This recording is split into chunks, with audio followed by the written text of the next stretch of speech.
तो गाइस आज मैं एक्सप्लेन करूंगा reincarnation of world strongest cultivator episode 41 to 45 को। तो गाइस अगर आपने हमारे पिछले एपिसोड्स को मिस कर दिया है तो मैंने उसका लिंक आपको डिस्क्रिप्शन बॉक्स में प्रोवाइड करा दिया, आप जाकर वहां पर सिंपली चेकआउट कर सकते हैं। तो चले बिना किसी देरी के इस एपिसोड की स्टार्टिंग करते हैं। तो गाइस एपिसोड की स्टार्टिंग में साव को दिखाया जाता है जो सियावलू से कहता है सियावलू हम लोग क्या करें, यहाँ पर जो मॉन्स्टर है वो काफी ज्यादा स्ट्रॉन्ग है। तो वहाँ पर जो सियावलू होती है वह कहती है भाई क्या करेंगे, भागेंगे, ये जो बीस्ट है वो काफी ज्यादा स्ट्रॉन्ग है, इसकी कल्टीवेशन स्पिरिचुअल रियलम तक पहुंच चुकी है और अभी भी हम में से ऐसा कोई भी बंदा नहीं है जो फाउंडेशन बिल्डिंग लेवल तक पहुंचा हो। और इसी के साथ हमें सुपर हीरो हेडक्वार्टर का सीन दिखाया जाता है जहाँ के जो एम्प्लॉइज होते हैं वो लगातार सुपर हीरोज को फोन लगाने की कोशिश कर रहे हैं। जहाँ पर जो एक चश्मिश होता है वह कहता है बॉस यहाँ पर कोई भी उस एरिया में सुपर हीरो मौजूद नहीं है, जो टॉप 10 के वो पहले उस एरिया में ट्रैप हो चुके हैं। ये बात सुनने के बाद वहाँ पर जो हेड होता है वह कहता है भाई क्या किया जाए, अंदर क्या चल रहा है, क्या हो रहा है, हमें कोई भी आइडिया नहीं है, आसपास कहीं से जल्दी सुपर हीरो को ढूंढो और वहाँ पर जाने के लिए भेजो। और इसी के साथ गाइस हमें ऑडियंस को दिखाया जाता है जो काफी ज्यादा फ्रस्ट्रेट हो गई थी क्योंकि उन्हें अंदर का कुछ भी पता नहीं चल रहा था।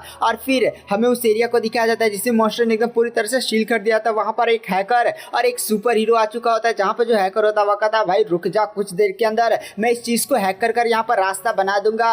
छोटा सा बनाता है जहां से सुपर हीरो घुसने की कोशिश करता है बट वो सुपर हीरो वो अंदर घुस ही नहीं पा रहा और वो भी कहता है कि अरे भाई तूने कितना छोटा बनाया, इसके अंदर तो मैं जा नहीं पा रहा, थोड़ा सा और बड़ा कर। तभी अचानक से वहां पर उसको उठाकर कोई फेंक देता है और हमें वहां पर गए दो सुपर हीरो को दिखाया जाता है। वो लोग कहते हैं कि ये सारे मामले हम पर आने दो, हम इसे आसानी के साथ संभाल लेंगे। और गाइस ये लोग होते हैं गॉड रैंकिंग के 34 और 39 नंबर वाले सुपर हीरोज है। और इसी के साथ हमें सुपर हीरो हेडक्वार्टर का सीन दिखाया जाता है जहां पर ये लोग भी जान जाते हैं और उनका बंदा बताता है कि बॉस है यहाँ पर 34 और 39 पहुंच चुके हैं। तो वहां पर बॉस भी काफी ज्यादा खुश हो जाता है कि चलो अब वहां पर स्टूडेंट बच जाएंगे। और इसी के साथ हमें दिखाया जाता है वो दोनों सुपर हीरोज है उस बड़े शील्ड को काफी ज्यादा इसलिए तोड़ देता है। जैसे शील्ड टूटती है जो सिग्नल रुका हुआ था वो सारा फिर से लाइव स्ट्रीम होने लगता है। तो यहाँ पर लोग भी काफी ज्यादा खुश हो जाते हैं। तो गाइस यहाँ पर जो रिपोर्टर होता है वो भी चिल्लाते हुए कहता है कि गाइस यहाँ पर सिग्नल वापस आ चुका है, लेकिन यहाँ पर मैटर काफी ज्यादा क्रिटिकल हो चुका है। यहाँ पर जो टॉप 10 के सुपर हीरो से जो होस्ट बने थे उन्हें कैद कर लिया गया है।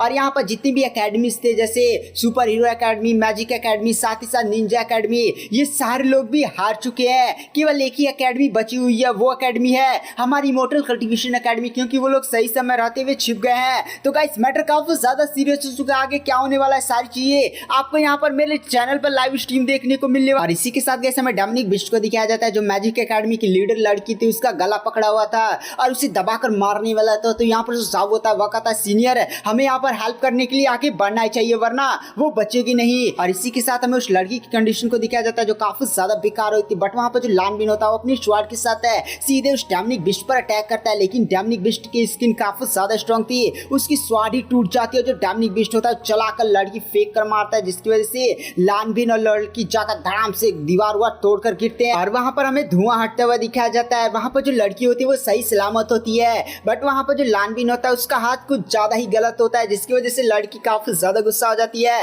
और लानबिन को मारने ही वाले होते हैं। बट वो देखती है लानबिन बेहोश हो चुका है। जो बाहर पूरी ऑडियंस होती है वो भी काफी ज्यादा शॉक हो जाती है कि भाई ये किस तरह का मॉन्स्टर है और कितना ज्यादा स्ट्रॉन्ग है, ये कोई डीमन किंग है क्या, बट ये डीमन किंग की तरह तो लग तो नहीं रहा है। और इसी के साथ हमें उस डोमिनिक बिस्ट को दिखाया जाता है जो कहता बहुत हो चुका, तुम कुछ चूहे तो बाहर आए, मरने के लिए तैयार हो जाओ और सीधे अपनी स्वॉर्ड के साथ उन पर जानलेवा अटैक करने के लिए आगे बढ़ जाता है। बट गाइस वो उन तक पहुंच पाता उससे पहले उससे बहुत ही ज्यादा बड़ा पत्थर आकर टकराता है जिसकी वजह से डोमिनिक बिस्ट दीवार के अंदर घुस जाता है। और गाइस हमें यहाँ पर गॉड रैंकिंग हीरो 34 नंबर वाले बंदे को दिखाया जाता है जो कहता है क्या हाल चाल है डोमिनिक बिस्ट, बच्चों से क्या लड़ता, बाप से लड़ना बाप से।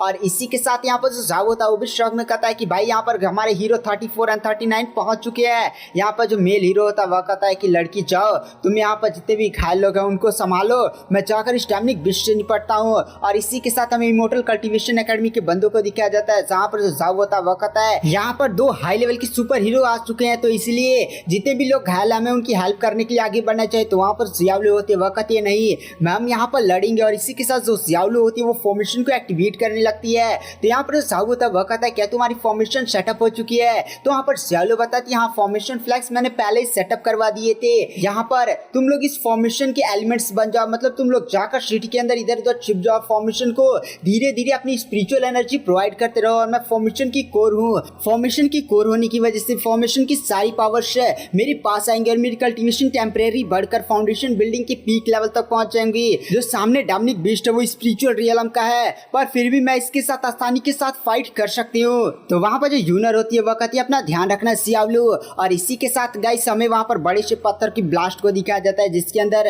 वो डैमनिक बीस्ट होता है, वो बाहर निकलता है टाइगर वाला और कहता है बहुत हो चुका। तो गाइस यहाँ पर जो सुपर हीरो होता है वह कहता है भाई तू तो बिल्ली की तरह लग रहा है, तू मेरा प्यारा प्यारा पेट बन जा।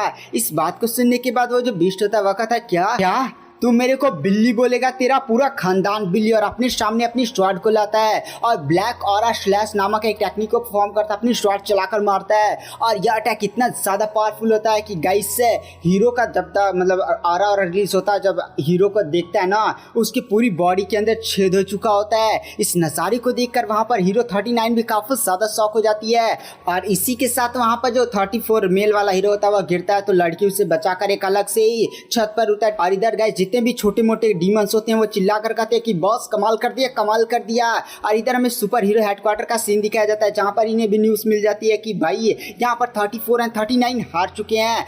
हेड भी शॉक होते हुए कहता है कि भाई अब क्या किया जाए, आसपास तो अब कोई सुपर हीरो भी नहीं बचा। तो गाइस हमें इस फीमेल वाली हीरो को दिखाया जाती है जो मेल वाली हीरो को हील कर रही होती है। और इस चीज को देखकर वहां पर जो डैमनिक बीस्ट होता है वह कहता है ये क्या तुम उसे फिर से जिंदा करिए, मैं तुम्हें नहीं छोड़ूंगा। और अपनी पावर्स को अनलिश करते हुए उन पर अटैक करने के लिए आके बढ़ने लगता है और कहता बचोगे नहीं। तभी गाइस हमें सियावलू को दिखाया जाता है जिसकी बॉडी से काफी ज्यादा भयानक पावर्स रिलीज होती है और फॉर्मेशन की वजह से अब उसकी कल्टीवेशन काफी ज्यादा इंक्रीज होती है फाउंडेशन बिल्डिंग की पीक लेवल पर, और आसमान में उठती है और अपनी स्वॉर्ड को निकालते हुए कहती है डिवाइन सोल स्टीज अटैक है। और गाइस ये अटैक इतना ज़्यादा पावरफुल होता है कि वहाँ पर जब ये अटैक जमीन से टकराता है तो पूरी सिटी ही 2 टुकड़ों के अंदर हो जाती है। इस नज़ारे को देखकर साबित चिल्ला कर कहता है कि भाई ये क्या हो रहा है। पूरी ऑडियंस भी हिल जाती है कि भाई सिटी को 2 टुकड़ों में काट दिया। भाई देख रहे हैं कितना ज़्यादा भयानक और आइकोनिक सीन है, सिटी को 2 टुकड़ों में काट देना। यहाँ पर जो रिपोर्टर होता है वो भी चिल्लाते हुए कहता है कि भाई मैं अपनी आंखों के सामने क्या देख रहा हूँ, ये क्या हो रहा है।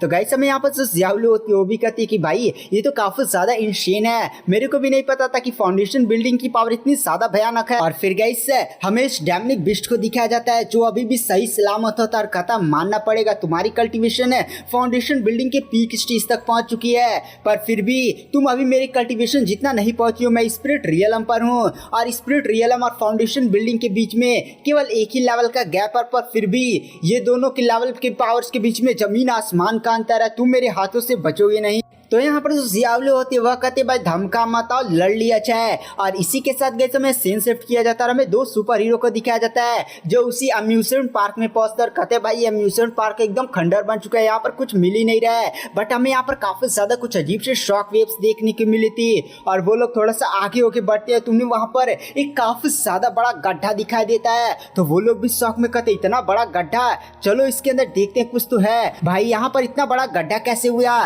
क्या यहाँ पर कोई मॉन्स्टर किंग तो नहीं था। और वो लोग गड्ढे के अंदर उतरते हैं और गाइस वहां पर स्टील बीटर होता है, तो वो लोग स्टील बीटर से कहते हैं अरे सुपर हीरो स्टील बीटर यहाँ पर ये सब कैसे हुआ, क्या यहाँ पर किसी किंग लेवल के मॉन्स्टर का अटैक हुआ है। तो यहाँ पर जो सुपर हीरो होता है वह कहता नहीं भाई वो लोग है मॉन्स्टर किंग ऑफ किंग से भी काफी ज्यादा स्ट्रॉन्ग है, वो 2 लड़कियां। तो वहां पर वो दोनों सुपर हीरो भी कहते 2 लड़कियां, क्या वो किसी तरह की डीमन बीस्ट थी। भाई वो बहुत ही ज्यादा खतरनाक थी, तभी तो यहाँ के पूरे एरिया को तबाह कर रख दिया।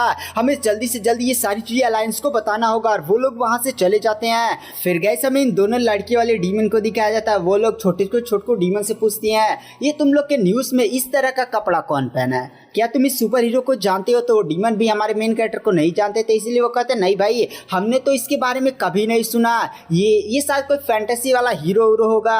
तो वहाँ पर जो लड़कियां होती है वह कहती हाँ क्योंकि हमारी दुनिया में ही ऐसे कल्टिवेटर्स कपड़े पहनते हैं। तो छोटकू जो डीमन होता है वह कहता हमारे जो दुनिया में सुपर हीरो है वो कुछ तरह से कपड़े पहनते हैं। तो यहाँ पर ये लोग लड़कियां बताती कि चलो कोई प्रॉब्लम नहीं होने वाली, हम बहुत ही ज्यादा इजिली इन सभी मामलों को निपटा देंगे। तो गाइस एपिसोड की स्टार्टिंग में हमें जियावलू और उस डीमन बीस्ट की काफी ज्यादा इकोनिक लेवल की बैटल चल रही होती है, जहाँ पर जो जियावलू होती है पूरी तरह से डीमन बीस्ट को टक्कर दे रही होती है। डीमन बीस्ट है उस पर भारी ही नहीं पड़ रहा होता है। और इसी के साथ हमें ऑडियंस को दिखाया जाता है, वो लोग भी शॉक में कहते हैं कि भाई ये इमोर्टल कल्टीवेशन एकेडमी की जियावलू इतनी ज्यादा स्ट्रॉन्ग कैसे हो सकती है, इस डीमन बीस्ट को यहाँ तक कि गॉड रैंकिंग के 34 और 39 नंबर वाले सुपर हीरोज भी नहीं हरा पाए, बट ये टक्कर पर टक्कर दिए जा रही है। और इसी के साथ हमें इन दोनों लड़कियों को दिखाया जाता है, ये लोग भी इधर आ चुकी होती है और जियालू को देख कर कहती है ये तो एक कल्टीवेटर है। और हमें जियालू को दिखाया जाता है जो टाइगर वाले डैमनिक बीस्ट से पूछती है कैसा लगा, तो वहाँ पर जो डैमनिक बीस्ट होता है वह कहता है एक बार वापस से आओ लड़ लेते हैं। तभी वहाँ पर जो जियालू होती है नहीं स्पीड के साथ सीधे उसके पास पहुंचते एक का मुक्का मारती है, जिसकी वजह से वो जो बीस्ट होता है धड़ाम से नीचे गिरने लगता है, चिल्लाते हुए कहता है कि भाई ये कैसे हो सकता है, लड़की इतनी तेज कैसे हो सकती है। वो फिर से जमीन की तरफ एकदम लैंड करने ही वाला था, बट जियालू जमीन पर भी आ जाती है और नीचे एक लात मारती है, जिसकी वजह से पीछे एक बिल्डिंग से टकराता और सीधे आर पार हो जाता है। आसमान में अपने आप को स्टेबल करते हुए कहता है कि ये लड़की कल्टीवेशन मुझसे भी कम है, आखिर वो इतनी ज्यादा स्ट्रॉन्ग कैसे हो सकती है और आखिर कहाँ गई। और गाइस हमें जियालू को दिखाया जाता है जो सीधे ही स्पेस में आ चुकी होती है और कहती है अब तुम्हारा यहाँ पर हिसाब किताब होगा। और इसी के साथ जो जियालू होती है वो तुरंत वहां पर एटम बम वाली टेक्निक रेडी करने लगती है। आसमान में बड़े बड़े ड्रैगन्स दिखाई देते हैं और हमें नीचे साउ और यूनर और बाकी लोग को दिखाया जाता है जो इस फॉर्मेशन के फ्लैग्स में अपनी सारी एनर्जी डाले होते हैं, जिसकी वजह से यहाँ पर जियालू की कल्टीवेशन और फाउंडेशन बिल्डिंग के पीक लेवल तक पहुंची है। यहाँ पर जो साउ होता है वो भी शॉक में कहता है कि भाई जियालू की कल्टीवेशन फाउंडेशन बिल्डिंग लेवल के पीक तक पहुंच चुकी है और इसकी कल्टीवेशन बढ़ने के साथ वो इतनी आसानी और इतने कम समय में वो इस एटम बॉम्ब वाली टेक्निक को परफॉर्म कर पा रही है। पहले तो हमें 5-5 मिनट लग जाते थे भाई, ये तो काफी ज्यादा डेंजर, अब तो ये डीमन बीस्ट की ऐसी लगने वाली है। और इधर हमें जियालू को स्पेस में दिखाया जाता है जो कहती है लो, और इसी के साथ अपनी एटम बॉम्ब वाली टेक्निक चलाकर मारती है। बड़े बड़े ड्रैगन सीधे ही उस बिस्ट की तरफ बढ़ने लगते हैं। वो जो बिस्ट होता है वह कहता है यह किस प्रकार की टेक्निक है, इसके अंदर मुझे काफी ज्यादा भयानक पावर महसूस हो रही है। पर वह कहता है मैं इसे आसानी से खत्म कर सकता हूँ। तुरंत अपना अटैक्स रेडी करते हुए जाकर सीधे ही उस टेक्निक से टकराता है।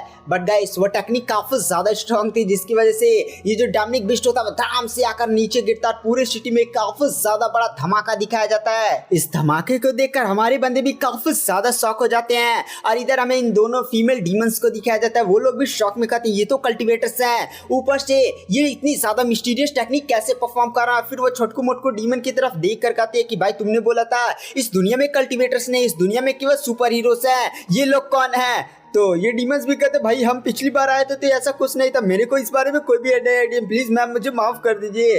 तो वहां पर जो दूसरी लड़की होती है वह कहती है हमें यहाँ से चलना चाहिए, क्योंकि यहाँ पर कल्टीवेटर्स डिसाइपल थे, उनके मास्टर्स भी होंगे, काफी ज्यादा डेंजर होंगे वो लोग।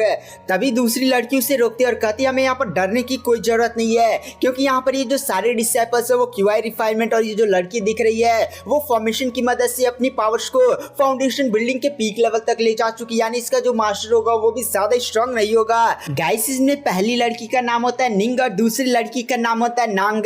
तो वहां पर जो निंग होती है वो नांग से बोलती है कि अरे बहन तुम भूल चुकी हो कल्टीवेटर से बहुत ही ज्यादा चालाक होते हैं, वो पहले अपनी कल्टीवेशन को हमेशा हाइड कर रखते हैं। अगर इनके डिसाइपल्स स्ट्रॉन्ग है तो हो सकता है इनका मास्टर भी स्ट्रॉन्ग और अपनी कल्टीवेशन को यहाँ पर लो कर रखा हो, और हम जैसे बाहर निकले अगर उसके डिसाइपल्स को कुछ भी करने की कोशिश करें तो भाई वो हमें तोड़ कर रख दे, तो हमें काफी ज्यादा सावधान रहने की जरूरत है। और ये जो लड़की डिसाइपल्स यावलू वो काफी ज्यादा टैलेंटेड है, सही मौका मिलते हैं मैं उस पर अटैक कर उसे खत्म कर दूंगी। और इसी के साथ गाइस हमें सिटी में काफी ज्यादा बड़े ब्लास्ट को दिखाया जाता है, और इसके बाद है हमें उस डैमनिक बिस्ट को दिखाया जाता है जो सही समय पर रहते हुए वहां से हटकर साइड हो गया था और वो भी काफी ज्यादा डर गया था। इधर हमारे बंदे भी कहते हट यार, इधर ये जो टाइगर डैमनिक बिस्ट है वो बच गया, और टाइगर डैमनिक बिस्ट भी कहता है तुम्हारे ये जो मूव था वो काफी ज्यादा खतरनाक था, बट ये मूव तुम दोबारा इस्तेमाल नहीं कर पाओगे, तुम्हारी काफी ज्यादा पावर्स खींचा होगा। तो वहां पर जो जियावलू होती है वो कहती है अच्छा जी, और सीधे अपने हाथ में 2 एटम बम वाली टेक्निक रेडी करने लगती है और कहती है एक से बच गए थे ना पिछली बार, अब से 2-2 से कैसे बचोगे। और रही बात मेरी स्पिरिचुअल पावर के खत्म होने की बात है तो मैं ऐसे अटैक्स हजार लाखों कर सकती हूँ, मैं अनलिमिटेड कर सकती हूँ, मान ली ये बात है। इस बात को सुनने के बाद वो टाइगर डैमनिक बिस्ट भी काफी ज्यादा हिल जाता है, और ये दोनों लड़कियां भी कहते देखा वो लड़की बोल रही कि वो इतनी ज्यादा भयानक अटैक्स अनलिमिटेड कर सकती है, यानी ये बंदी काफी ज्यादा खतरनाक है, इसे हमें खत्म करना होगा। यहाँ जो जियावलू होती है वह कहती है मेरी एटम बम वाली टेक्निक से बचकर दिखा टाइगर डैमनिक बिस्ट है। वो डैमनिक बिस्ट भी कहता अरे दीदी माफ कर दो, रुक जाओ ये क्या कर रही हो। और वह फिर इधर उधर देखते हुए कहता है कि भाई मुझे उससे किसी तरह से ये अटैक रेडी करने से रोकना होगा। और फिर वह उधर उधर देखता है तो पीछे उसकी नजर साउ और बाकी लोगों पर पड़ती है जो फॉर्मेशन के फ्लैग में अपनी पावर्स को डालकर जियावलू की पावर्स को इंक्रीज कर रहे थे। और वह कहता है ठीक है ये लोग फॉर्मेशन को कंट्रोल कर रहे हैं, मुझे इन्हीं पर अटैक कर इन्हें खत्म कर देना चाहिए, जिससे फॉर्मेशन वैसे डिस्ट्रॉय हो जाएगी, लड़की कमजोर पड़ जाएगी और वो हंसने लग। और सीधे जो डैमनिक बिस्ट होता है अपनी स्वॉर्ड से काफी ज्यादा पावरफुल और जानलेवा अटैक सीधे जाओ और बाकी लोगों की तरफ कर देता है और कहता है बचोगे नहीं। यहाँ पर साओ भी देखता है कि भाई ये डैमनिक बिस्ट पगला चुका है, हम पर क्यों अटैक करा, चिल्लाने लगता है कि अरे सियालू कुछ तो करो। यहाँ पर जो सियालू होते हैं उसकी भी नजर पड़ती है कि जो डैमनिक बिस्ट है वह उसके साथियों पर अटैक करने के लिए आगे बढ़ा। इधर जो डैमनिक बिस्ट होता है वो अटैक करता है और वहां पर एक काफी ज्यादा बड़ा धमाका दिखाया जाता है। और जब वहां पर धुआं हुआ आता है तो हमें सियालू को दिखाया जाता है जिसने वो एटम बम वाली टेक्निक नहीं परफॉर्म करती, बल्कि अपनी स्वॉर्ड को लेकर सीधे ही अपने साथियों को बचाने के लिए सीधे उस बिस्ट के सामने आ गए थे और बिस्ट के साथ फाइट करने लगते हैं। बिस्ट भी कहता है हाँ अब हुई ना बात है, अब लड़ाई करते हैं। यहाँ पर जो सियालू होती है वो भी सोचती है कि भाई मैं अभी बिस्ट के काफी ज्यादा करीब हूँ और बिस्ट मेरे साथियों के काफी ज्यादा करीब है, अगर मैं यहाँ पर एटम बम वाली टेक्निक यूज करती हूँ तो मेरे साथियों को काफी ज्यादा चोट लगेगा, मुझे इसको दूर ले जाना पड़ेगा। इसीलिए यहाँ पर जो सियालू होती है वो थोड़ा सा पीछे हटती है। टाइगर भी कहता है लड़ती है, बट वहां पर जो सियालू होती है अपनी शॉट से एक अटैक करती है जाकर सीधे जो बिस्ट की आंखों में लगता है। बिस्ट भी कहता है यार तुम फेयर तरीके से फाइट नहीं कर सकते, बट वह देखता है कि जो सियालू है वो यहाँ से आगे जा रही है किसी पर अटैक करने के लिए। सियालू ना उन छोटे छोटे डीमंस की तरफ बढ़ी होती है कि भाई तू मेरे साथियों को मारेगा, मैं तेरे साथियों को तोड़ ताड़ कर रख दूंगी। इधर जो छोटकू मोटकू डीमन चिल्लाते हुए कहते हैं अरे बॉस बचाओ ना, हमें आपके समनर है, समनर गए तो आप भी गए। इधर जो बिस्ट होता है वो भी उनके बचाने के लिए सीधे सियालू पर पीछे से हमला करता है, बट यहाँ पर जो बिस्ट होता है वो अपनी पूरी ताकत लगाकर अपनी स्पीड काफी ज्यादा बढ़ाकर सीधे सियालू पर पीछे से हमला कर देता है, जिसकी वजह से जो सियालू होती है वो जाकर धड़ाम से नीचे गिरती है। इधर हमारे बंदे भी कहते हैं सियालू संभल कर, और इसी के साथ वहां पर जो सियालू होती है वो फिर से उठती है और उससे टाइगर डैमनिक बिस्ट से पंजे टकराती है। बट यहाँ पर जो डैमनिक बिस्ट होता है वो थोड़ा सा भारी पड़ जाता है और सीधे सियालू को पीछे कर देता। सियालू सीधे छत पर जाकर गिरती है और इसी के साथ है इधर जो डैमनिक बिस्ट होता है वह कहता मैं तुम्हें छोड़ूंगा नहीं और अपनी पूरी ताकत ही झोंक देता है, अपनी स्पिरिचुअल रियलम की पूरी पावर्स को इकट्ठा करते अपने पीछे काफी ज्यादा पावरफुल डैमनिक ऑरा वाला फिश क्रिएट करता है। इधर जो लानबीन होता है वह कहता है अरे भाई ये बहुत ही ज्यादा खतरनाक होता जा रहा है, डैमनिक बिस्ट क्या सियालू झेल पाएगी।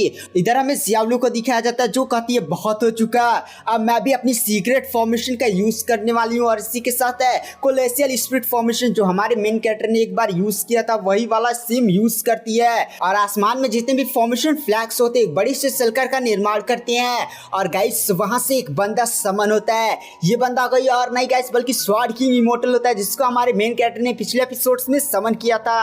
स्वॉर्ड किंग इमोर्टल को देखने के बाद वहां पर जो डैमनिक बिस्ट होता है वो भी चिल्ला कर कहता है कि भाई ये क्या चीज है। हमारे बंदे भी काफी ज्यादा शॉक हो जाते हैं, रिपोर्टर्स भी हिल जाता है कि भाई ये क्या हो गया, ये तो स्वॉर्ड किंग इमोर्टल है। यहाँ पर जो डैमनिक बिस्ट होता है वो चिल्ला कर कहता है कि भाई ये तो हार्मोनी स्टीज का बंदा है, मुझे यहाँ से जल्द निकलना पड़ेगा और वो वहां से भागने लगता है। तो यहाँ पर जो सावलू होती है वह कहती है अरे स्वॉर्ड किंग इमोर्टल उसको भागने मत दे। तो वहां पर जो स्वॉर्ड किंग इमोर्टल होता है वह कहता है ठीक है और सीधे अपनी स्वॉर्ड निकालता है, थाम से जमीन में स्वॉर्ड मारता है जिसकी वजह से इतना बड़ा शॉक वेव निकलता है ना कि वो जो बिस्ट साथ ही साथ जितने भी छोटकू मोटकू डीमन थे वो जाकर धड़ाम से उड़कर गिरते और बिस्ट तो हथियार में कन्वर्ट हो जाता है, छोटकू मोटकू डीमन का ही काम तमाम हो जाता है। यहाँ पर जो जावलू होती है वो स्वॉर्ड किंग इमोर्टल को धन्यवाद बोलती है और कहते हैं स्वॉर्ड किंग इमोर्टल अब आप यहाँ से जा सकते हैं। तो वहां पर जो स्वॉर्ड किंग इमोर्टल होता है वह कहता है मानना पड़ेगा लड़की तुम्हारी कल्टीवेशन अभी काफी ज्यादा लो है और तुमने इतनी ज्यादा बड़ी फॉर्मेशन को बनाना सीख लिया और मुझे यहाँ पर शमन कर लिया,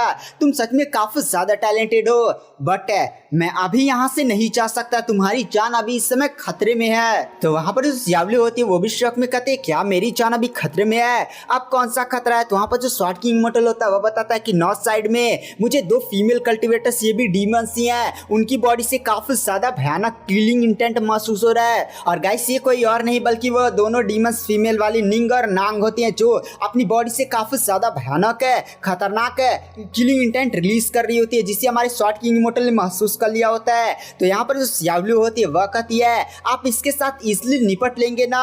तो वहां पर जो स्वॉर्ड किंग इमोर्टल होता है वह कहता हाँ मैं निपट तो सकता था, बट तुमने श्रमण किया, तुम्हारी कल्टीवेशन अभी काफी ज्यादा लो है जिसकी वजह से मैं अपनी पूरी पावर्स को शो नहीं कर, अगर तुम्हारे मास्टर ने समन किया होता तो मैं एक झटके के अंदर इन्हें डिस्ट्रॉय कर सकता था। बट वहां पर जो सियावलू होती है वो बोलती है कि मैंने आपको यहाँ पर समन किया है, अभी मेरी कल्टीवेशन काफी ज्यादा लो है, तो आपको मेंटेन करने के लिए काफी ज्यादा हाई अमाउंट में स्पिरिचुअल एनर्जी चाहिए, मेरे पास जितना हो सके मैं उतना करने की कोशिश करती हूँ। बट वहां पर जो सियावलू होती है वो नोटिस करती है कि उसकी स्पिरिचुअल एनर्जी को स्वॉर्ड किंग इमोर्टल नहीं ले रहे हैं। तो वहाँ पर वो ध्यान से देखती है तो उसे पता चलता है कि स्वॉर्ड किंग इमोर्टल अपनी लाइफ एनर्जी को बर्न कर रहा है ताकि वो यहाँ पर रुककर यहाँ पर ज़ियाओलू की प्रोटेक्शन कर सके। इसलिए वहाँ पर ज़ियाओलू होते वक्त ये है, अरे स्वॉर्ड किंग इमोर्टल आप अपनी लाइफ स्पैन को क्यों बर्न कर। तो वहाँ पर जो स्वॉर्ड किंग इमोर्टल होते वक्त अभी मेरे पास है लमसम हजारों सालों की जिंदगी है, कुछ हजार साल है, मैं अपनी जिंदगी का यूज कर दूंगा तो मुझे कुछ फर्क भी नहीं पड़ेगा। वैसे तुम्हारे मास्टर्स है मुझे वो सारी जिंदगी वापस लौटा देंगे, इसलिए मुझे तुम्हारी प्रोटेक्शन पर ध्यान देना चाहिए। तो यहाँ पर जो ज़ियाओलू होती है वह कहती है, अरे आप मेरी प्रोटेक्शन पर ध्यान मत दीजिए, वो देखिए वो जो अजीब बड़े बड़े दिख रहा है चीज उसी के अंदर सारे सुपर हीरोज और हमारे मास्टर को कैद किया गया है, तो आप उसको तोड़ दीजिए धड़ाम से और फिर मास्टर बाहर आ जाएंगे, सारी चीजें इसलिए हैंडल कर लेंगे। तो यहाँ पर जो स्वॉर्ड किंग इमोर्टल होता है वह कहता है तुम्हारे मास्टर काफी ज्यादा स्ट्रॉन्ग है, उन्हें कोई भी चीज कैद नहीं कर सकती, शायद वह कुछ कर रहे होंगे या कुछ अपनी प्लानिंग्स पर काम कर रहे होंगे, तुम्हारे मास्टर को कैद करना नामुमकिन है और तुम चिंता मत करो। तो वहाँ पर जो स्वॉर्ड किंग इमोर्टल होता है वह कहता है तुम इस चीज से बाहर नहीं निकलना और ज़ियाओलू को एक स्पेस में कैद कर देता है ताकि जो दोनों लड़कियां उस पर अटैक्स ना कर पाएं। और वहाँ पर स्वॉर्ड किंग इमोर्टल कहता है मुझे किसी हेल्प लेनी है। और इसी के साथ गाइस हमें मेगा रोबोट को दिखाया जाता है जो एक ड्रैगन के साथ फाइट कर रहा होता है, उस पर जो उनका डीमन होता है वह कहता है हमला करो, और इसी के साथ मेगा रोबोट भी उड़ते हुए जाता है और कहता है बचोगे नहीं। तभी गाइस वहाँ पर जो हमारा स्वॉर्ड किंग इमोर्टल होता है वो उड़ते हुए आता है और सीधे ही उस ड्रैगन को एक लात मुंह पर धड़ाम से मारता है, जिसकी वजह से वो ड्रैगन जाकर धड़ाम से गिरता है और कहता है क्या हालचाल है भाई। यहाँ पर मेका रोबोट साथ ही साथ रेनबो टीम के बंदे भी शॉक होकर कहते हैं स्वॉर्ड किंग इमोर्टल है। वहाँ पर जो स्वॉर्ड किंग इमोर्टल होता है वह कहता है बाहर आने का वक्त आ चुका, और हमें वहाँ पर धमाका दिखाया जाता है। और स्वॉर्ड किंग इमोर्टल जिस एरिया में नहीं मेका रोबोट और रेनबो टीम वाले कैद हो चुके थे ना, स्वॉर्ड किंग इमोर्टल उस पूरे एरिया को तोड़कर बाहर निकल आता है, धड़ाम से लाकर पटकता है कि भाई चलो तुम लोग को मैंने बचाकर स्पेस से बाहर ला दिया। हमारे बंदे भी देख कर कहते हैं कि भाई मेका रोबोट है, साथ ही साथ स्वॉर्ड किंग इमोर्टल एक साथ अब मिलकर फाइट करेंगे। और इसी के साथ गाइस हमें दोनों को दिखाया जाता है जहां पर मेका रोबोट भी कहता है साथ मिलकर क्यों लड़ना है स्वॉर्ड किंग इमोर्टल भाई। तो वहां पर स्वॉर्ड किंग इमोर्टल बोलता है कि भाई जिस खतरे का हम लोग आगे सामना करने वाले हैं वो लोग काफी ज्यादा स्ट्रॉन्ग है, दोनों मिलकर भी शायद उन लोगों को ना हरा पाएंगे। ऐसे लोग उन लड़कियों की बात कर रहे हैं। तो गाइस हमें निंग को दिखाया जाता है जो कहती है अब मेरे को भी एक्शन लेने का वक्त आ चुका, और सीधे अपनी स्वॉर्ड को बाहर निकालती है और एक काफी ज्यादा पावरफुल छलांग मारते हुए सीधे उन पर अटैक कर झटके के अंदर ही स्वॉर्ड किंग इमोर्टल पर एक काफी ज्यादा पावरफुल अटैक कर सीधे पार हो जाती है, जिसकी वजह से स्वॉर्ड किंग इमोर्टल पर एक काफी ज्यादा पावरफुल स्लैश लगता है। स्वॉर्ड किंग इमोर्टल इतना ज्यादा घायल हो जाता है कि वो अपने आप को संभाल भी नहीं पाता और तुरंत गिरने लगता है। बट वहां पर जो मेका रोबोट होता है तुरंत वह स्वॉर्ड किंग इमोर्टल को सहारा देता है और कहता है भाई ये लोग कौन है। तो वहां पर स्वॉर्ड किंग इमोर्टल कहता है ये लोग काफी ज्यादा स्ट्रॉन्ग कल्टिवेटर और दोनों लड़कियां आसमान में लहरा रही होती हैं, जिनको देखकर पूरी ऑडियंस भी काफी ज्यादा शॉक हो जाती है कि भाई ये लोग कौन है और कहां से आ गई है और इतनी ज्यादा स्ट्रॉन्ग कैसे हो सकती हैं। यहाँ पर जो ज़ियाओलू होती है वो भी चिंता करते हुए कहती है स्वॉर्ड किंग इमोर्टल आप ठीक तो ना। वहां पर स्वॉर्ड किंग इमोर्टल कहते हैं तुम जहां पर हो वहीं पर शांत रहो क्योंकि तुम इन दोनों लड़कियों की प्राइम टारगेट हो।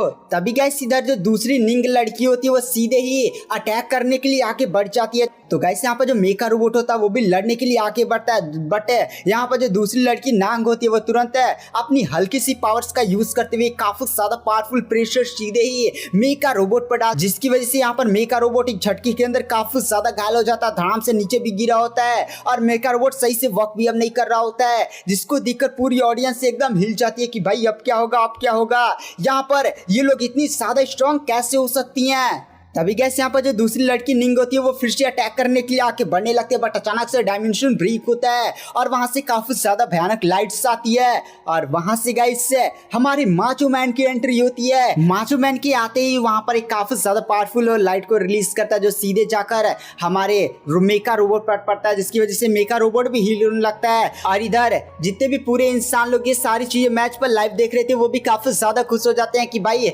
गॉड रैंकिंग का नंबर 1 हीरो हमारा माचो मैन आ चुका, वो काफी ज्यादा इसलिए इन दोनों डीमन लड़कियों को हरा देगा।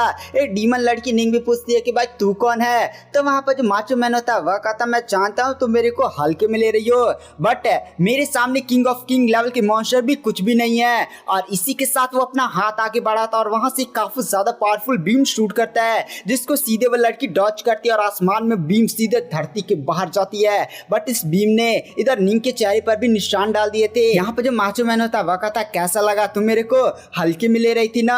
तो वहां पर वो जो लड़की निंग होती है वो भी हंसने लगती है कि भाई आप आएगा लड़ने में मजा, तुम थोड़े से स्ट्रांग हो।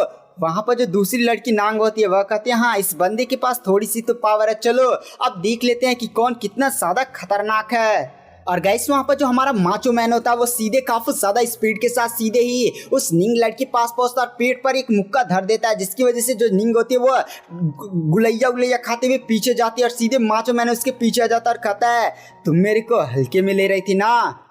तो गाइस हमें यहाँ पर मेका रोबोट को दिखाया जाता है जो माचो मैन की पावर्स को देखकर काफी ज्यादा शौक हो जाता है।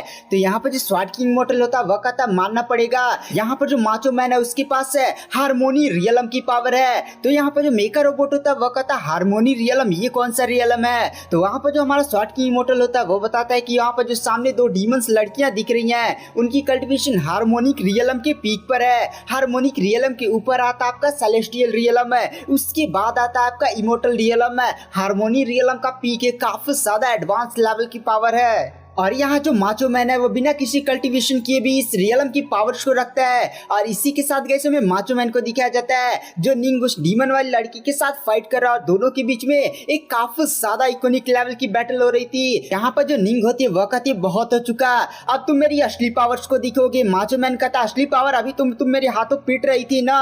और इसी के साथ माचो मैन एक काफी ज्यादा पावरफुल पंच निंग के चेहरे पर पाड़ता है, बट वहां पर निंग थोड़ा सा भी पीछे नहीं जाती और कहती है देखा मैंने अभी अपनी असली पावर शो ही नहीं की। यहाँ पर माचो मैन को कुछ अजीब सा महसूस होता है, इसीलिए वो तुरंत पीछे हट जाता और कहता है आखिर लड़की अभी मेरे हाथों पिट रही थी बट अचानक से इसकी पावर कैसे बढ़ गई, ये इतनी ज्यादा स्ट्रॉन्ग कैसे हो सकती है। आज तक मैंने जितने भी मॉन्स्टर्स के साथ फाइट किया है वह इनमें से सबसे ज्यादा स्ट्रॉन्ग है। वहाँ पर जो डीमन निंग होती है वो माचो मैन को सोचता हुआ देख कर कहती है क्या हुआ माचो मैन, तुम मेरी पावर्स को देख कर डर तो नहीं गए। वहाँ पर जो माचो मैन होता है वह कहता है डर और मेरे को कभी नहीं। और गाइस यहाँ पर जो माचो मैन है वो हाफ ह्यूमन है हाफ मशीन है, जिसकी वजह से वो मशीन्स की भी पावर्स यूज कर सकता था, जिसकी वजह से अर्थ पर उसका एक स्टेशन होता है, स्टेशन से उसने जितनी पावर्स इकट्ठा की थी वो सारी अपनी बॉडी में ले लग, जिसकी वजह से वहां पर माचो मैन की बॉडी से काफी ज्यादा भयानक पावर्स रिलीज होती है। माचो मैन की पावर्स लगातार बढ़ने लगती है और वो बीम अटैक रेडी कर रहा होता है, बट उससे पहले वो अटैक कर पाता है। यहाँ पर जो निंग होती है वह कहती है तुम अटैक करोगे उससे पहले मैं ही अटैक कर दूंगी, और काफी ज्यादा पावरफुल है स्लैश मारती है। और ये स्लैश इतना ज्यादा पावरफुल होता है कि माचो मैन के कई सारे हाथ और पैर कट जाते हैं। माचो मैन हाफ ह्यूमन था और हाफ इंसान था। माचो मैन भी इस लड़की की पावर देखकर काफी ज्यादा शॉक हो जाता है कि ये लड़की इतनी ज्यादा स्ट्रॉन्ग कैसे हो सकती है। यहाँ पर नीचे जितने भी लोग फाइट्स देख रहे थे हमारे बंदे भी, वो लोग भी माचो मैन की ऐसी हालत को देखकर एकदम डर जाते हैं। और इसी के साथ इस डीमन निंग को दिखाया जाता है जो कहती है क्या हुआ माचो मैन, तुम्हारा तो माचो ही पहले निकल चुका है, तो अब जल्दी से हार मान लो। और इसी के साथ हमें माचो मैन को एक सपने को दिखाया जाता है जहां पर उसके सामने कोई हीरो होता है और वह कहता है माचो मैन मुझे तुम पर विश्वास है। और इसी के साथ माचो मैन अपनी आंखें खोलता है और उसकी बॉडी से काफी ज्यादा भयानक पावर्स अनलिश होने लगती है। यहाँ पर निंग भी बोलती है कि अरे भाई अब ये क्या हो रहा है। तभी वहां पर जो छोटकू मुटकू डीमन होते हैं वो चिल्ला कर कहते हैं लाइट ऑफ जस्टिस है, light of justice tear of love है, ये वही पावर है जिसके बारे में हमने आपको बताया था। अर्थ के जितने भी लोग होते हैं उनकी दुआएं सीधे बाहर निकलती हैं और जाकर माचो मैन के अंदर समाने लगती है और माचो मैन की पावर्स इंक्रीज होने लगती है। यही है guys light of justice and tear of love की पावर है, जिसमें सभी इंसानों की दुआएं पावर्स में कन्वर्ट होती है और वो जो पावर होती है वो जाकर माचो मैन को मिलती है। माचो मैन भी कहता है मेरा फाइनल और लास्ट हमला संभालो। और इसी के साथ वो अपनी पूरी पावर जो उसे light of justice and tear of love से जो भी पावर मिली थी उससे काफी ज्यादा पावरफुल बीम सीधे ही उस निंग पर शूट करता है। ये बीम होती है वो जाकर डीमन निंग से टकराती है और वहां पर काफी ज्यादा बड़ा एक धमाका दिखाया जाता है। पूरा देख रहे हैं कितना बड़ा धमाका हुआ है। और इसी के साथ माचो मैन को दिखाया जाता है जो कहता है मैंने फाइनली यह बैटल जीत ली। बट गाइस हमें निंग को दिखाया जाता है जिसको कुछ नहीं हुआ था, जोर जोर से हंसते हुए कहती है मानना पड़ेगा तुम्हारे अटैक में दम तो था। इस चीज को देखकर यहाँ पर जितने भी अर्थ के लोग थे हमारे बंदे रिपोर्टर्स है, यहाँ पर तक कि माचो मैन भी काफी ज्यादा शौक हो जाता है कि भाई ये कैसे हो सकता है, ये लड़की इतनी ज्यादा स्ट्रॉन्ग कैसे हो सकती है। यहाँ पर जो निंग होती है वो भी हंसते हुए कहती है तुमने यहाँ पर अपनी पूरी असली पावर शो कर दी, बट अब तुम मेरी असली पावर देखोगे। अब मैं तुम्हें मारने वाली हूँ। और इसी के साथ है वो अपनी सीक्रेट है 9 फिनिक्स इमोर्टल आर्ट का यूज करती है और आसपास है उसकी एक बड़ी बड़ी फिनिक्स दिखाई देने लगती है। फिनिक्स काफी ज्यादा भयानक है, फायर पावर्स को अनलिश कर रही होती है। यहाँ पर जो माचो मैन होता है वो भी अपने सामने इतनी बड़ी फिनिक्स को देखकर समझ जाता है कि भाई अब वो लड़ने की हालत में नहीं, अब उसका मरना तय है, क्योंकि सामने वाली बंदी ने काफी ज्यादा पावरफुल अटैक किया है। माचो मैन भी कहता है क्या यही मेरा अंत है, और बड़ी सी फिनिक्स को दिखाया जाता है जो माचो मैन को एकदम जलाने के लिए उसके पास पहुंच चुकी होती है। बट गाइस अचानक से हमारा मेन कैरेक्टर यान फेंग आ जाता है और एक थपड़ा मारता है जिसकी वजह से वो फिनिक्स का अटैक वहीं पर पूरा ही डिस्ट्रॉय हो जाता है। फिनिक्स धड़ाम से गिरती है। इस नजारे को देखकर निंग और उसकी बहन भी काफी ज्यादा शॉक हो जाती है कि भाई ये कैसे हो सकता है, हमारा इतना ज्यादा पावरफुल सीक्रेट एक थपड़ा के अंदर कैसे गिर गया। और गाइस ये होता है हमारा मेन कैरेक्टर यान फेंग है जिस तो लटकी होती है सिस्टर लान है। तो हमारा जो यान फेंग होता है वह कहता है कि भाई अब तक लटकी ही रहोगी क्या, तुम उड़ भी सकती हो तो काल लटकी हुई हो, जाओ मुझे लड़ने दो। तो वहाँ पर जो सिस्टर लान होती है वो कहती है सॉरी सॉरी, और वहाँ पर जो सिस्टर लान होती है वो साइड में लैंड कर जाती है। और फिर गाइस हमें इन दोनों लड़की वाली डीमंस को दिखाया जाता है जो हमारी मेन कैरेक्टर्स की पावर को देखकर कहती है बहन थोड़ा सावधान हो जाओ, ये बंदा काफी ज्यादा स्ट्रॉन्ग, हमारे इतने बड़े पावरफुल फिनिक्स अटैक को एक थप्पड़ी के अंदर इसने डिस्ट्रॉय कर दिया। यानी इस बंदी की पावर कम से कम सेलेस्टियल रियलम के पीक लेवल तक होनी चाहिए, मैं इसकी कल्टीवेशन लेवल को नहीं देख पा रही हूँ।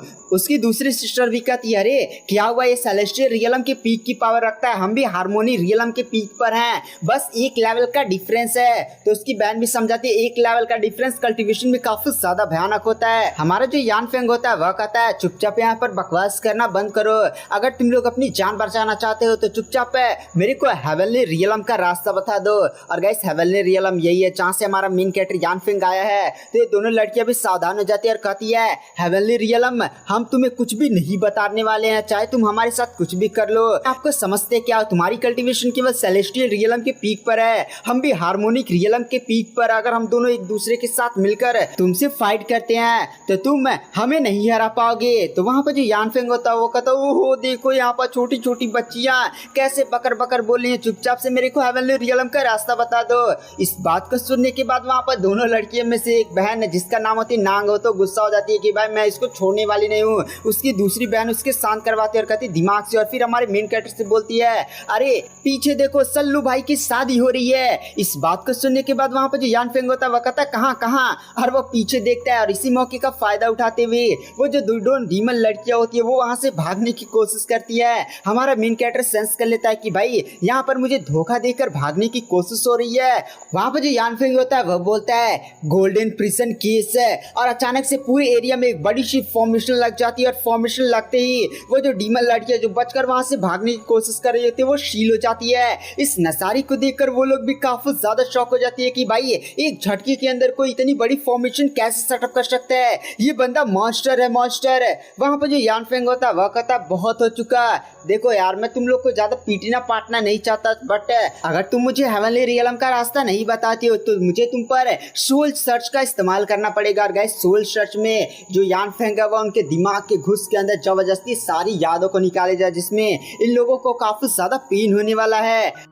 और इसी के साथ में शॉर्ट किंग मॉडल को दिखाया जाता है जो मेका रोबोट से कहता है कि भाई अब मेरे जाने का वक्त आ चुका है, क्योंकि यहाँ पर मास्टर आ चुके हैं और काफी ज्यादा इसलिए वह सब मामले को निपटा लेंगे। बाय बाय, तुम्हारे साथ काम कर कर काफी ज्यादा अच्छा लगा, मतलब तुम्हारे साथ फाइट कर कर। और इसी के साथ हमें डीमन निंग को दिखाया जाता है जो कहती है बहुत हो चुका, तुम अपने आप को समझते क्या, तुम हमें यहाँ पर रोक सकते हो, तुम्हारी भी कल्टीवेशन उतनी भी हाई नहीं है, अब तुम मेरे यहाँ पर सीक्रेट टेक्निक का स्वाद चखने वाले, मरने के लिए तैयार हो जाओ। तो वहाँ पर यान फेंग होता है वह कहता हाँ यूज करो। तो यहाँ पर जो निंग होती है वो ग्रेट इमोर्टल है 9 फिनिक्स आर्ट का यूज करती है और कहती है अब मरने के लिए तैयार हो जाओ। और आसमान में काफी बड़े बड़े 9 फिनिक्स प्रकट होती है जो बहुत ही ज्यादा भयानक है, पावर्स को अनलिस्ट कर रहे होते हैं और इस 100 फिनिक्स से एक दूसरे के अंदर कंबाइन होने लगते हैं। यान फेंग भी इस अटैक्स को काफी ज्यादा मजे से देख रहा होता है। तभी जो डीमन नांग होती है वो तुरंत हमारे मेन कैरेक्टर के पीछे आ जाते हैं और उस पर अटैक करने की कोशिश करती है, बट हमारे हमारा जो यान फेंग होता है वो उसके भी अटैक को नोटिस कर लेता है और एक हाथ से ही उसके लात के अटैक को पकड़ लेता है और कहता है बहुत ही ज्यादा मतलब पीछे से हमला करोगे और सीधे उसको वहीं पर टांग देता है और कहता है अरे यार तुम लोग इतनी ज्यादा बिगड़ैल कैसे हो सकती हो। वहाँ पर जो लड़की होती है, यहाँ पर जो डीमन नांग होती है, वो चिल्लाकर कहती है कमीने छोड़ दे, मेरे को छोड़ दे, मैं तेरे को छोड़ने वाली नहीं हूँ। और गैस वहाँ पर जो निंग होती है उसके जो फोनिक्स वाला अटैक था वो रेडी हो चुका था, अटैक करने के लिए तैयार होती है। हमारे जो यान फेंग होता है वह कहता बहुत हो चुका और एक के हाथ में अपनी टेक्निक को कुछ परफॉर्म करता है। आसपास के जितने भी समुद्र के पानी होते हैं वो आसमान में उड़ने लगते हैं और ये सारे मतलब एकदम पूरा बॉन्डर क्रिएट होने लगता है। पूरा आसपास जो समुद्र था हल्का मच जाता है और इतना बड़ा तहलका मचता है कि इस चीज को देखकर रिपोर्टर और वहां पर जो मैकेनिकल आई होता है वो भी कहते भाई ये क्या हो रहा, पूरा समुद्र का पानी कहाँ जा रहा है। और गाइस हमें दिखाया जाता है पूरे समुद्र के पानी बड़े बड़े वाटर ड्रैगन का फॉर्म ले लेता है। हमारा मेन कैरेक्टर भी कहता है चलो अब तुम्हारी सीक्रेट टेक्निक की धज्जियां उड़ा दी जाए। और हमारा मेन कैरेक्टर फायर ड्रैगन भेजता है, सॉरी वाटर ड्रैगन भेजता है और उधर से फायर फिनिक्स आती है, दोनों टकराते हैं। वहां पर काफी ज्यादा बड़ा ब्लास्ट होता है, एकदम धुआं हो जाता है, पूरा वेपर की तरफ पूरा एरिया ही खत्म हो जाता है। इधर लोग देखते हैं कि भाई क्या हो रहा है। उधर ये जो दोनों लड़कियां, सॉरी गाइस, इधर जो डीमन निंग होती है वो भी अभी सही सलामत होती है। हमारा मेन कैरेक्टर का था बहुत हो चुका और अपनी पहली बार यहाँ पर यान फेंग अपनी भयानक पावर्स को अनलिस्ट करता है और उसकी पावर जैसे अनलिस्ट होती है पूरा देख रहे हैं, पूरा ब्लैक बादल होने लगता है। पूरे धरती वासियों पर इतना भयानक प्रेशर पड़ता है ना कि कोई भी जमीन पर खड़ा नहीं हो पा रहा था, सभी लोग घुटने पर आ चुके थे। यहाँ तक कि डीमन निंग और उसकी बहन नांग है, ये दोनों ही घुटने पर आ चुकी होती हैं। बट वहाँ पर जो नांग होती है वो कहती है भाई ये इतना ज्यादा स्ट्रॉन्ग कैसे हो सकता है, इसका प्रेशर है हमें यहाँ पर दबा रही है, बनता तो इमोर्टल लेवल पर है। और इसी के साथ गई हमारा जो यान फेंग होता है वह कहता है जल्दी से चुपचाप है हेवनली रियलम का मेरे को रास्ता बताओ वरना, और वो एक अटैक करता है। और इसी के साथ गई से यह सीजन यहीं पर एंड हो जाता है। इसके केवल इतने ही एपिसोड्स थे और इसके जैसे नए एपिसोड्स अभी तो रिलीज नहीं होंगे, पूरा सीजन 1 एंड हो चुका है। तो आई होप आपको वीडियो पसंद आई होगी। वीडियो पसंद आई तो चैनल को लाइक सब्सक्राइब कर ले। मैं नेक्स्ट एपिसोड जल्द से कभी भी रिलीज होगा मैं डाल दूंगा। Thank you, bye bye.